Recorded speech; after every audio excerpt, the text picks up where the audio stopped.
Bismillahirrahmanirrahim. Alhamdulillahilladzi arsala rasulahu bil huda wa dinil haqq liyudhhirahu 'ala ad-dini kullihi walau karihal kafirun. Asyhadu an la ilaha illallah wahdahu la syarika lah.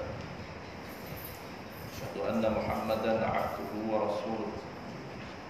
Shalawatullahi wa salamuhu 'ala hadzal nabiyil karim.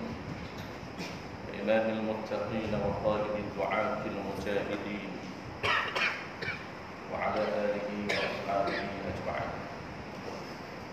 اللهم علمنا ما جهلنا وانفعنا بما علمتنا واجعلنا من المخلصين. صلى الله على سيدنا محمد وعلى آله وبارك وسلم. الحمد لله رب العالمين. أما بعد. Terlebih dahulu marilah sama-sama kita menyatakan setinggi-tinggi kesyukuran kepada Allah Subhanahu wa taala. Kerana dengan nikmat kurniaannya sama-sama kita diberi kesempatan oleh Allah Subhanahu wa taala setelah lama kita berhenti, akhirnya malam ini kita ada peluang oleh Allah Subhanahu wa taala kita menyambut pengajian kita tadi. Akhirnya pada saya ni surah Al-Qamar pertama kali ni aku berjaya boleh kat lain memang cuti lagi. Kat lain memang tak dijaya. Selama memang tak guna lagi. Ini surah yang pertama dia selepas berapa bulan? 3 bulan lebih, 4 bulan lebih. Kita pun lupa lah. Tak sambung kitab malam ni. Nasib baik tanda. InsyaAllah tuan-tuan kita sambung balik malam ni kitab kita, kalau tak silap apa yang setanda ni kita akan sambung malam ni Faidatun, iaitu huraian hukum aridi.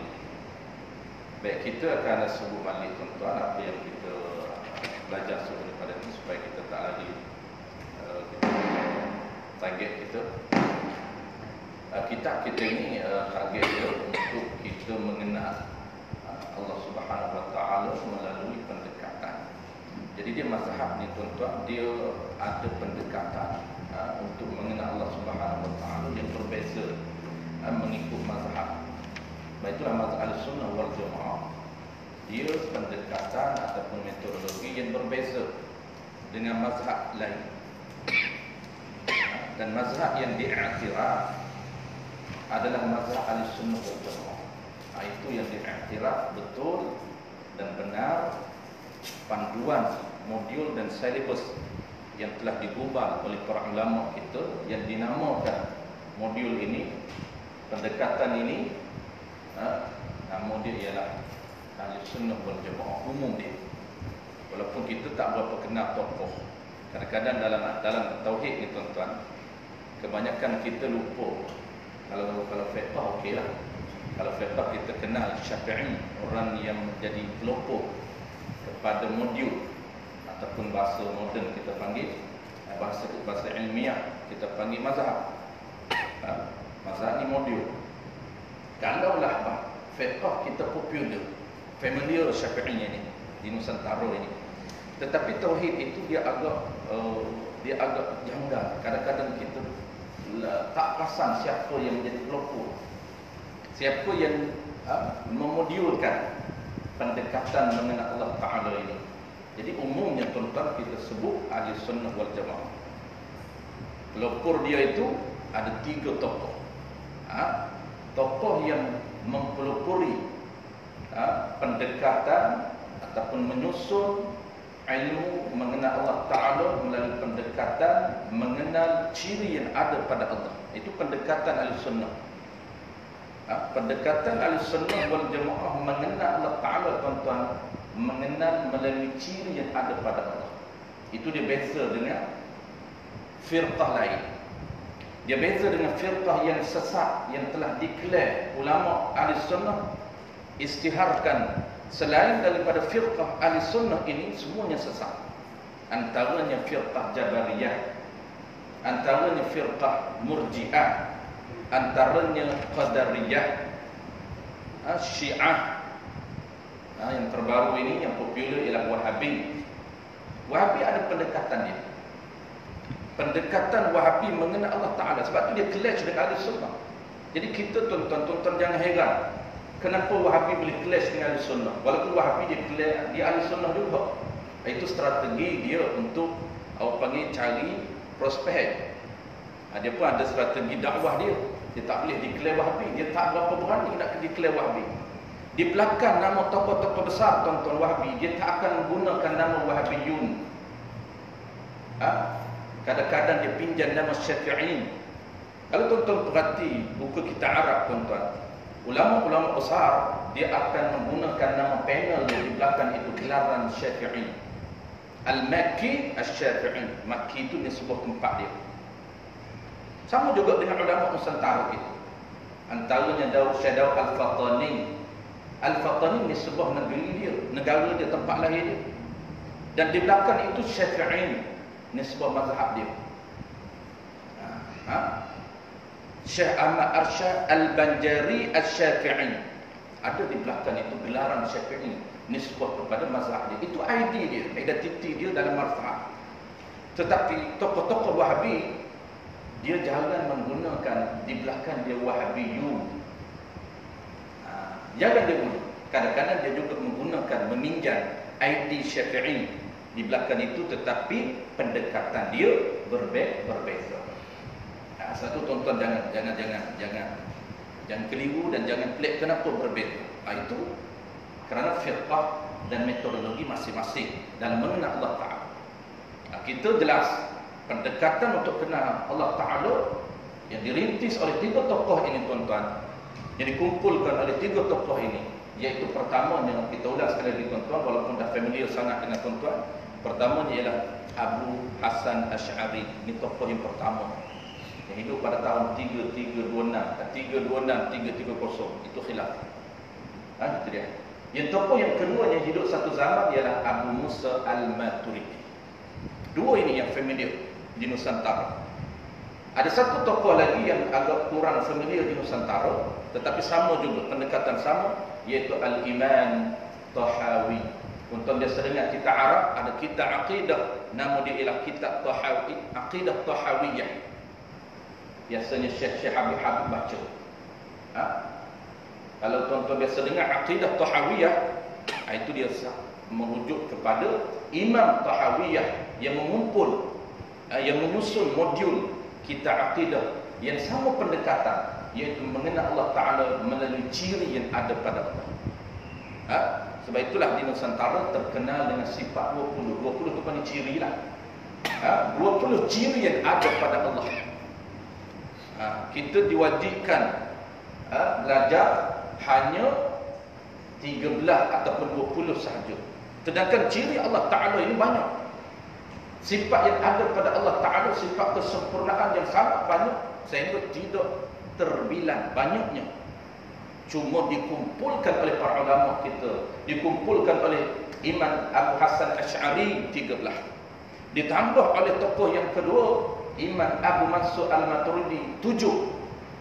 Sebab itulah 13 plus 7 jadi 20. Jadi nak perfectnya, belajarlah ke 20 ciri, tak banyak pun 20. Tetapi paling basic tuan-tuan, kalaulah kita tak sempat 20, basicnya cari 13 ciri sahaja untuk kita kenal siapa Tuhan kita. Soalan itu kita dah tahu dah. Man rabbuka, itu soalan dalam kubur. Soalan pertama ialah man rabbuka. Siapa Tuhan? Sebab tu dia tanya man, siapa? Ataupun ada khilaf, ada menggunakan lafaz ma, apa. Tetapi yang masyhur dia menggunakan lafaz siapa Tuhan. Maka kita nak jawab Allah itu lidah yang fasih ataupun tidak berdasarkan sejauh mana kita menguasai, kita mengetahui tentang diri ataupun ciri yang ada pada Allah Subhanahu wa taala. Barulah kita fasih menjawab Allahu Rabbi. Sekarang kita boleh jawab Allahu Rabbi. Tetapi di sana tu fasih ataupun tidak bukan berdasarkan kepada hafalan, tetapi berdasarkan kepada sejauh mana kita mengenal Allah Subhanahu wa taala di hati kita. Kita pegang Allah Subhanahu wa taala di hati kita. Maka tuan-tuan, kita nak kenal Allah taala ini dia ada beberapa asas yang ulama kita gariskan. Ini kita baru nak masuk asas dia. Apa dia asas dia? Ulama cerita, kita tajuk kita ini iaitu 3 pembahagian hukum. Pertamanya hukum syarak, yang keduanya ialah hukum adat, yang ketiganya hukum akal. Ini asas ada 3. Tetapi dalam kitab ini dia ada tambahan. Dia kemuka kepada kita 4. Ada hukum aradi sebagai info tambahan kepada kita supaya kita boleh bezakan di antara 3 tadi. Ada ekstra dia punya hukum yang perlu kita tahu. Dan 3 hukum itu tuan-tuan, untuk mengenal Allah Ta'ala ini satu yang kita perlu tahu. Hukum syarak itu asas untuk kita melakukan segala peraturan tata cara ibadat dengan Allah Ta'ala. Itu asas dia kena tahu hukum syarak ada 5. Itu dah bahas selesai tuan-tuan. Sebelum Ramadan dulu kuliah terakhir kita online. Kita selesai hukum syarak ada 5. Ada 2 lagi hukum yang relate dengan kita ini, iaitu yang pertamanya hukum adat. Dan yang kedua yang paling penting hukum akal. Kenapa kena tahu hukum akal? Karena akal yang akan kita nak kenal Allah Ta'ala menggunakan akal. Kita nak kenal Allah Ta'ala ini menggunakan hukum akal. Akal yang akan decide Allah Ta'ala ini macam mana Allah Ta'ala ini akal yang akan tentukan. Sebab itu kita kena tahu garis panduan asas hukum akal. Baik, malam ni tuan-tuan kita tak masuk lagi hukum adat dan hukum akal. Kita nak settlekan info tambahan yang dikemukakan oleh penulis kita ini, iaitu hukum adat, hukum aridi. Itu tambahan. Kita jangan dengar hukum aridi. Biasa tuan-tuan dengar 3 hukum asas ini dalam kehidupan kita, dia berkisar kepada 3 hukum asas. Hukum syarak, tahu ke kita tak tahu tuan-tuan, hukum syarak tetap dia akan berjalan dalam kehidupan kita. Tetap. Kalau wajib, tetap menjadi kesalahan kepada kita kalau kita tidak melaksanakan. Walaupun kita tak tahu, itu tetap berjalan. Hukum adat begitu juga, dia berulang dalam kehidupan kita. Kita tahu, kita tahu, hukum adat tetap berulang dalam kehidupan kita. Walaupun kita tak tahu, untuk kita namakan ini wajib, ini sunnah, ini wajib, ini mustahil adat. Wajib adat, mustahil adat. Walaupun kita tak tahu cara nak letak, tetapi tetap hukum itu berkisar dalam kehidupan kita.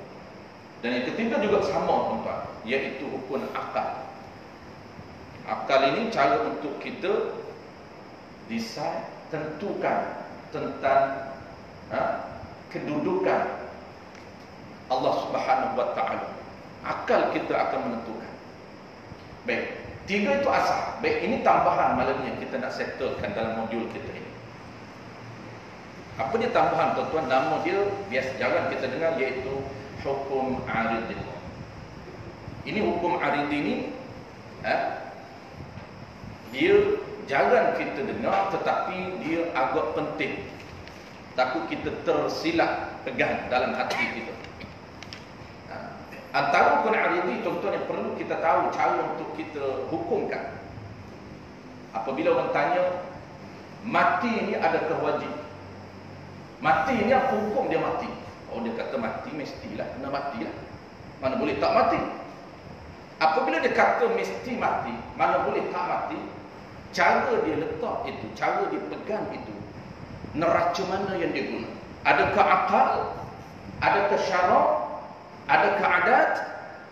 Tiga asas itu, tiga neraca asas menjadi pertimbangan untuk kita letakkan suatu hukum. Ataupun tuan-tuan yang info tambah malam ni, adakah mesti itu aridi? Itu orang tanya lagi, kiamat itu apa hukum dia? Kiamat ini hancurnya. Kita baca iza zulzilatil ardu zilzalaha wa akhrajatil ardu athqalaha idza waqa'atil waqi'ah. Itu surah-surah kiamat yang Allah sebut dalam Al-Quranul Karim. Apa hukum kiamat? Kita kata mesti kiamat mesti ada. Maka mesti itu neraca mana yang kita guna? Kalau tersilap guna, dia bahaya. Dia ada impak di sisi Allah Ta'ala. Ada kesan di sisi Allah Ta'ala apabila silap kita pegang.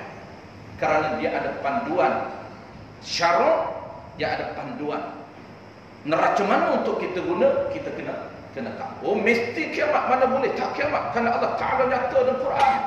Bacalah dalil dia. Maka mesti kita kena tahu. Adakah akal kita? Kalau kita guna neraca akal, inilah tempat yang akan menjadi kesalahan. Kerana pada hukum akal yang disebut oleh para ulama kita, kiamat itu bukan wajib.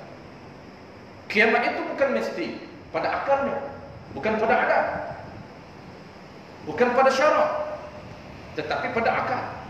Maka kiamat itu pada akalnya harus. Allah Ta'ala nak kiamat boleh, Allah nak kekalkan, dia tak nak bagi kiamat pun boleh. Itu antara konten ataupun kandungan info yang kita nak bincang pada malam ini. Dia mudah saja tuan-tuan, dia tak banyak pembahagian aridi. Cuma saya nak jelas sebelum kita baca. Aridi ada dua tempat tuan-tuan. Saya takut tuan-tuan bertukar apabila cara untuk kita guna dia. Cara nak guna dia kita kena tahu. Aridi ni ada dua tempat. Tempat pertama yang ada aridi ialah di dalam syarak, hukum syarak.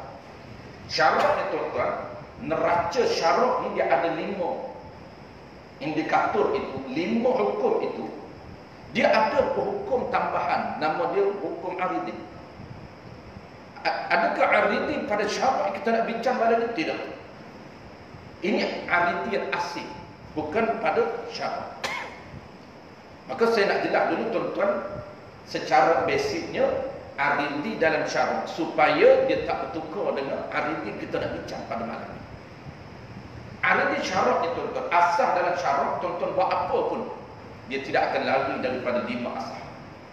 Pertama wajib, yang kedua sunat, yang ketiga haram, yang keempat makruh, yang kelima haram. Ini neraca asas menjadi penimbang kepada setiap perbuatan manusia atas dunia. Apapun kita, dia tidak akan lari daripada salah satu daripada 5 ini. Terkadang perbuatan kita itu wajib, terkadang melangkah kita itu wajib, terkadang pandangan kita itu wajib, terkadang pendengaran kita, apa yang kita dengar itu wajib hukumnya, terkadang apa yang kita dengar itu sunat. Kita dah tahu apa wajib, kita dah tahu.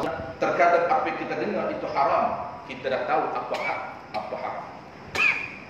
Terkadang kita dengar itu makruh, kita dah tahu apa makruh. Dan terkadang apa yang kita buat itu tuan-tuan, dia harus berada pada neraca yang kelima. Harus.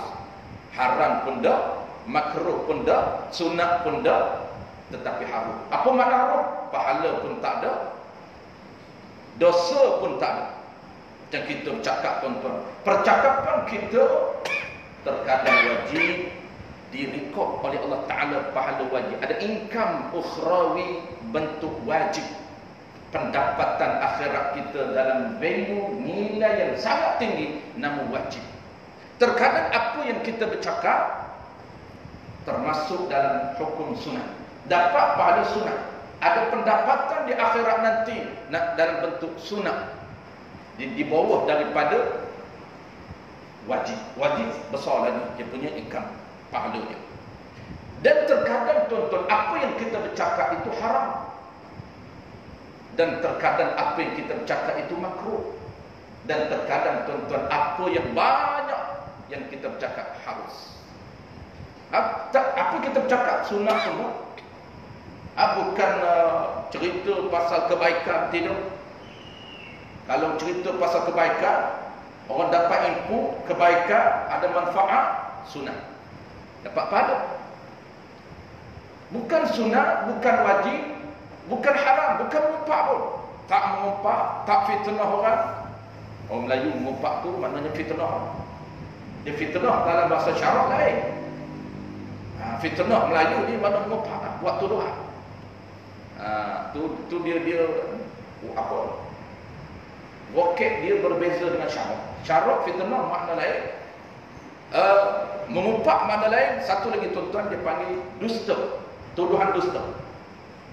Jadi dusta kadzab, ghibah kadzab itu bahasa syarak. Ada makna dusta kadzab lain. Ada makna ghibah mengumpat lain. Tapi orang Melayu fitnah itu merujuk kepada kadzab, tuduhan, dusta, pendustaan, buat cerita. Tu. Dia tak kadzab, tak dusta, tak mengumpat, tak jadi namamah batu api, tidak. Kalaulah tiga tadi haram, selain daripada haram, makruh, wajib, sunat, harus. Bercakap apa pun harus. Tuan-tuan sampai tadi tanya, Ustaz apa khabar? Sunat. Dia sunat tuan-tuan apabila pertama kali kita bertemu. Waktu pertama kali ini kita mula bertemu. Bukan makna pertama kali bertemu dengan saya tuan-tuan tak pernah bertemu, kan? Hari ini bertemu, esok bertemu. Hari bertemu dia kata tak payah tanya khabar dah. Dah. Maksud dia pertama kali kita jumpa. Sunat apa dia? Ada 3 benda sunat. Dapat pahala. Pertama bagi salam. Yang kedua bersalam. Asal ni SOP sekarang tak boleh salam. Nombor baru kena main letak tangan di dada saja. Ini SOP kita. Kalau kita belajar SOP syarak, familiar dengan sistem ataupun dengan panduan hidup syarak, tuan-tuan, mudah untuk kita ikut SOP kita. Kerana kita dah terbiasa dengan syarak, peraturan syarak. Jadi ada 3 benda. Salam, yang ketiganya tanya khabar. Apa khabar?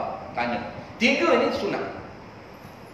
Kalau kita nak berpisah, dia hanya sunat satu saja, iaitu bagi salam. Tak sunat bersalam. Tanya khabar lagi, tak sunat. Tanya khabar pula pelik. Tadi tanya khabar dah, nak balik tanya khabar pula. Tu pelik lagi. Kalau lah dia ni keliru, tak berapa nak clear faham ni tuan-tuan. Sebab tu saya sebut tadi, sunat tanya khabar ni permulaan kita bertemu. Tadi tuan-tuan bertemu tanya khabar sunat. Sekejap lagi nak jumpa pula tanya khabar pula. Tak sunat dah, tadi tanya dah. Esok pula bertemu, sunat tanya khabar. Jadi apabila kita selain daripada perkara sunat, cerita apa pun, benda tak sunat kita cerita tu, maka harus tuan-tuan. Harus saja. Apa mana harus? Percakapan kita 30 minit, 1 jam cakap, tak dapat pahala dan tak ada dosa, cuma rugi saja. Orang tasawuf ni tuan-tuan, dia kira nilai setiap saat itu ada nilai di sisi dia. Harus dia tak buat, rugi umur. Habis umur setengah jam tak ada ikat apa pun. Setengah jam cakap harus ini tak ada pendapatan, tak ada pahala. Bagi orang tasawuf yang dia berkira, dia sangat-sangat menghargai masa, kerana masa itu modal bagi mereka untuk create income, untuk create dan jana pahala. Sebab tu dia tak buat benda makruh. Ada salah seorang tubuh saya biasa cerita kat tuan-tuan. Nama dia, orang panggil popular dengan Pak Sumi. Di Kedah, Bukit Tembaga, dia duduk. Jadi dia apabila kita sampai rumah dia, bagi salam apa masuk duduk, dia ada SOP dia. Dia siap tulis di dinding. Peraturan. Kalau langgar memang kena. Memang kena maki lah. Orang Kedah kata maki lah. Memang direct. Dia marah direct. Dia kata Pak Su bercakap 2 benda. Dia tak nak cakap rugi. Bercakap dia kata 2. 1 sunat, yang kedua wajib. Sebab tu apabila kita duduk, pertama kali dia tanya khabar, yang kedua tunggu dia masuk. Tunggu dia masuk, dia kata hajat apa datang. Bila kita cerita hajat, dia cerita. Dia tak akan cerita benda yang harus, apatah lagi haram, tuan-tuan, lagi jauh.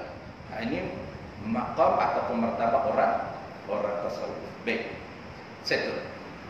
Jadi kita ni tuan-tuan, ada satu lagi yang tuan-tuan kena perasan dalam 5 ni, dia ada tambahan. Dalam 5 syarat, dia ada tambahan apa? Dia ada tambahan aridi. Ada wajib aridi tuan-tuan dalam syarat. Ada sunnah aridi, ada haram aridi, ada tambahan. Asal dia harus, asal dia tuan-tuan bukan wajib, bukan sunnah, tetapi harus, boleh bertukar menjadi sunnah aridi, boleh bertukar menjadi wajib tetapi aridi. Asal dia harus. Ataupun benda itu asal sunnah, tetapi dia boleh bertukar hukum menjadi wajib. Apa dia wajib? Adakah wajib diri dia asal hukum? Tidak. Itu nama dia wajib aridi. Apa makna wajib aridi? Wajib yang baru. Asal aridi ini, arid. Asal, makna asal arid ni suatu benda yang baru, suatu benda yang unsur-unsur lain yang datang. Itu arid. Ada benda lain, asal dia harus, tetapi ada unsur lain, ada hukum atau ada perbuatan lain yang menyebabkan bertukar daripada harus kepada wajib. Wajib arid. Contohlah tuan-tuan, contoh saja mudah yang praktikal dengan kita. Tuan-tuan berjalan daripada rumah ke surau ni tuan-tuan. Asal berjalan kaki ni tuan-tuan harus. Tak berjalan pun tak apa, berjalan pun tak apa. Itu makna harus. Berjalan pun tak ada pahala, tak berjalan pun tak ada pahala. Tuan-tuan melangkah ke surau, asal dia tuan-tuan harus. Tetapi ada unsur lain, ada perbuatan lain, ada sebab lain. Kenapa? Apa sebab dia? Sebab dia melangkah itu kepada tempat majlis ilmu. Asal dia tuan-tuan, asal dia. Tuan-tuan tengok balik, hukum asal menuntut ilmu ini wajib. Kalau ilmu itu fardu ain. Talabul ilmi faridatun ala kulli muslim wa muslim. Asal dia, asal dia. Yang kata hukum asal dia ialah wajib mencari ilmu. Maka nak dapat ilmu itu terpaksa melangkah, terpaksa berjalan, terpaksa keluar rumah. Maka berjalan itu tuan-tuan jadi wajib aridi. Aridi. Tetapi kita ni tuan-tuan mudah hukumnya, apabila wajib kita panggil wajib saja. Kita tak detailkan wajib itu wajib diri dia, wajib asal ataupun wajib baru. Kita tak detail. Kita ambil mudah, ambil bawah. Nah, ini kita nak sebut ini info tambahan sebagai tambahan. Detailnya wajib itu wajib apa? Ada wajib yang asal, ada wajib aridi. Macam tuan-tuan selalu kita bagi contoh. Tuan-tuan pergi kerja tiap-tiap hari bagi orang yang tak pencen lagi. Tiap-tiap hari dia keluar kerja. Asal dia ni keluar kerja itu asal dia ni melangkah itu asal dia harus. Tak jalan pun tak apa. Berjalan pun tak apa. Tak haram, tak ada pada. Tetapi nafkah. Sebab tu dia kena niat baru ada pada. Niat apa dia? Niat untuk mencari nafkah wajib, menyara diri, anak, keluarga. Menyara diri dan keluarga. Maknanya menyara diri, isteri dan anak belum balik. Jadi wajib. Mencari nafkah itu wajib. Maka nak boleh nafkah itu, nak boleh perbelanjaan, nak boleh duit tuan-tuan, terpaksa melangkah, terpaksa keluar ke tempat kerja kita. Maka melangkah, berjalan ke tempat kerja kita itu ada pahala sunat. Kalau nafkah itu nafkah sunat. Kalau nafkah itu wajib, ada pahala wajib. Maka dapat pahala wajib. Wajib apa? Wajib aridi. Wajib aridi. Itu banyaklah tuan-tuan. Haram pun ada haram, ada haram aridi banyak. Itu contoh saja. Baik. Yang kita nak bincang malam ni tuan-tuan, yang kita nak bincang malam ni bukan hukum aridi yang di dalam hukum syarak, bukan. Wajib yang kita nak bincang malam ni, wajib aridi ni bukan wajib aridi yang dalam syarak, tidak. settle. Saya akan baca express saja tuan-tuan, kerana kita dah ada view awal. Gambaran awal kita dah ada beza wajib aridi yang syarah lain, wajib malani yang kita nak bincang wajib aridi yang asing daripada wajib syarah.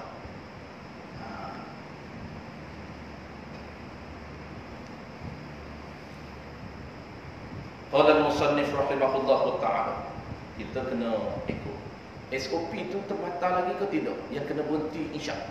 Saya terlupa dah. Kena berhenti isyak kan? Okey, kena berhenti isyak. Dah ada 10 minit.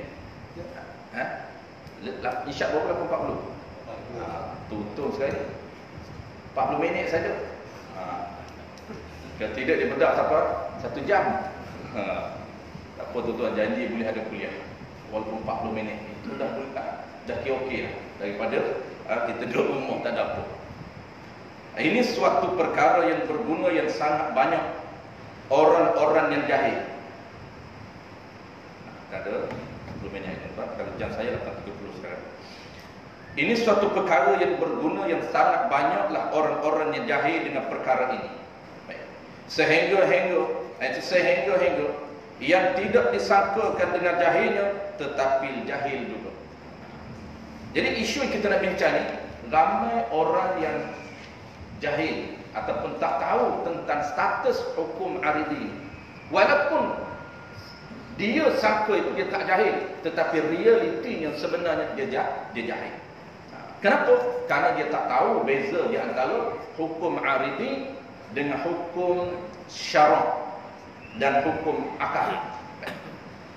Tetapi jahil juga, walaupun disangkakan tak jahil. Iaitu apa dia? Tiap-tiap perkara yang diputus oleh Allah Ta'ala. Tiap-tiap perkara yang diputuskan oleh Allah Ta'ala, itu dipanggil persyarat. Kalau arahan itu datang daripada Allah, dia panggil hukum itu persyarat. Dan perkara yang diputuskan oleh Rasul, itu dipanggil hukum syarat juga. Tetapi tidak ada janji apa-apa daripada pahala. Tidak ada apa-apa pahala dan seksa dan dosa. Tidak ada pahala dan dosa. Janji. Siapa yang janji? Allah Ta'ala janji. Dan Rasul janji. Tetapi tidak ada pahala dan dosa. Kalau janji itu ada pahala, dia panggil wajib syara' dan sunat syara'. Tetapi janji ini tidak ada pahala, maka dia bukan wajib syara'.